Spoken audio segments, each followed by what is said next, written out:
Il existe des victoires qui détruisent et d'autres qui fondent une légende. En 1187, après la bataille de Hattin, Jérusalem tombe. La ville sainte change de main, mais cette fois, il n'y aura pas de rivière de sang. Celui qui entre dans la cité n'est pas un conquérant ivre de vengeance, c'est Saladin. Un homme que l'Orient acclame comme le restaurateur de l'honneur islamique. Un homme que l'Occident médiéval, pourtant vaincu, finira par admirer. Comment un chef de guerre, artisan de la lutte contre les croisés, a-t-il pu devenir dans l'imaginaire européen la figure même du roi juste? Comment celui qui brisa l'armée franque à Hattin devint-il paradoxalement un modèle de chevalerie aux yeux même de ses ennemis? Dans Kingdom of Heaven, Ridley Scott ne filme pas un antagoniste. Il filme une conscience. Il filme un souverain dont la grandeur ne réside pas seulement dans la victoire, mais dans la retenue. Un mythe qui traverse les siècles. Un mythe qui transforme un stratège du XIIe siècle en archétype intemporel. Celui du roi qui domine sa puissance au lieu d'en être dominé. Sans plus tarder, explorons les chapitres de cette figure noble, mythique et inspirante.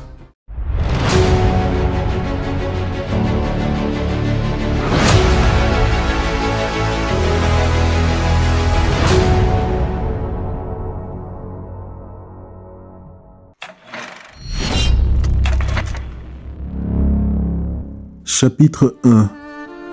Un ascète devenu souverain. Saladin n'est pas un prince né dans le faste impérial. Issu d'une famille militaire au service de puissances plus grandes qu'elle, il grandit dans un monde instable, fracturé entre émirs rivaux et ambitions croisées. Ce qui frappe les chroniqueurs arabes, et notamment les récits apportés dans la croisade vue par les Arabes de Amin Malouf, c'est son ascétisme. Pas d'ostentation, pas de luxe excessif, une sobriété presque austère. Ridley Scott capte précisément cela dans le physique même de Saladin, incarné par Ghassan Massoud. Visage grave, regard intériorisé, silhouette dépouillée, absence d'apparat flamboyant. Il ne ressemble pas à un tyran oriental fantasmé. Il ressemble à un homme qui porte le poids du monde. Ce choix n'est pas esthétique. Il est historiquement cohérent. Scott va même plus loin.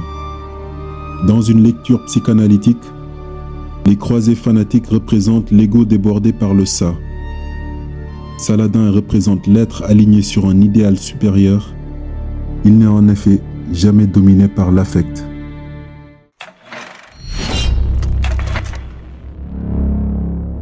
Chapitre 2. L'école du chaos. Saladin n'émerge pas d'un monde stable. Il est formé dans l'ombre de Nour ad-Din, dirigeant austère et profondément engagé dans la lutte contre les croisés. Il apprend la patience politique, l'unification progressive plutôt que la conquête brutale, et l'importance de la légitimité religieuse. Mais il apprend aussi la complexité du pouvoir. Le monde musulman est divisé, rival, traversé par des ambitions contradictoires. Avant même d'affronter les croisés, Saladin doit consolider l'Égypte, puis la Syrie. Son génie n'est pas seulement militaire, il est diplomatique. Cette longue école du compromis explique son attitude en 1187. Il ne cherche pas l'explosion, il cherche l'aboutissement. Ridley Scott restitue cette maturité dans son film. Saladin n'est jamais montré comme un impulsif, il est réfléchi, calculateur, stratège. Hattin n'est pas une explosion de haine, c'est en soi une conclusion méthodique. Chapitre 3.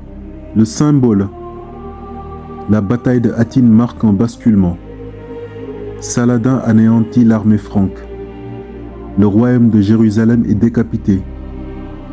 Il tient enfin entre ses mains l'objet de la promesse sacrée, Jérusalem. C'est ici que tout aurait pu basculer dans la vengeance totale. mais il choisit la mesure. Il exécute Renaud de Châtillon, symbole de la trahison et des violations de trêve, mais épargne Guy de Lusignan. Ce geste est politique. Il distingue la justice de la vengeance. Et lors de la reprise de Jérusalem, il refuse le massacre. C'est là que naît sa légende. Non dans la victoire, mais dans la retenue, après la victoire. Ridley Scott comprend cela parfaitement. La scène où Saladin redresse la croix tombée n'est pas un détail esthétique. C'est la synthèse de cette posture historique. Il ne détruit pas le symbole chrétien, il affirme sa domination sans nier l'existence de l'autre. Chapitre 4. Le mythe du roi juste. Comment un chef musulman devient-il admiré en Europe médiévale? Saladin devient une figure paradoxale. Héros islamique en Orient, adversaire noble en Occident, symbole de modération dans un siècle d'excès. Dans Kingdom of Heaven, lorsque Balian demande à Saladin « Qu'est-ce que Jérusalem pour toi ?» Il répond d'abord « Rien ». Puis, après un silence, « Tout ». Et dans cette tension se révèle toute sa dimension spirituelle. Rien parce qu'un lieu, même sacré, ne doit pas devenir une idole. Parce que la pierre n'est pas Dieu et qu'un souverain véritable ne s'attache pas aux symboles comme à des trophées. Tout parce que Jérusalem concentre la mémoire, l'humiliation, la foi et l'espérance d'un peuple. Elle n'est pas un caprice personnel, mais une responsabilité historique. En tenant ensemble ces deux mots, Saladin dépasse le fanatique qui ne voit que le tout et le cynique qui ne voit que le rien. Il montre qu'il est capable de conquérir une ville sans être possédé par elle, de mener une guerre sans perdre son centre intérieur. Et c'est peut-être là, plus encore que dans la victoire militaire, que naît sa légende. Dans cette souveraineté invisible, celle d'un homme qui gouverne d'abord son âme avant de gouverner le monde.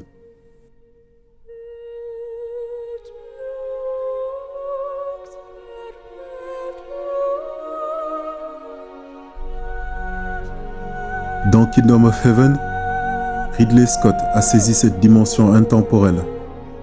Saladin n'est pas filmé comme un antagoniste. Il est filmé comme une présence.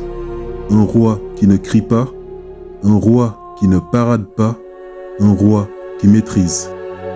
Et c'est peut-être cela, au fond, la véritable grandeur. Non pas dominé par la peur, mais inspiré par la mesure. Des sables de Hattin aux récits médiévaux européens, des chroniques arabes aux écrans modernes, Saladin traverse les siècles parce qu'il incarne une idée rare. La foi sans fanatisme aveugle et la victoire sans barbarie. Voilà, c'est la fin de notre épisode. Un pouce bleu, un commentaire si vous avez aimé. Abonnez-vous à la chaîne pour d'autres aventures du cinéma avec Auteur Thomas. Prenez soin de vous.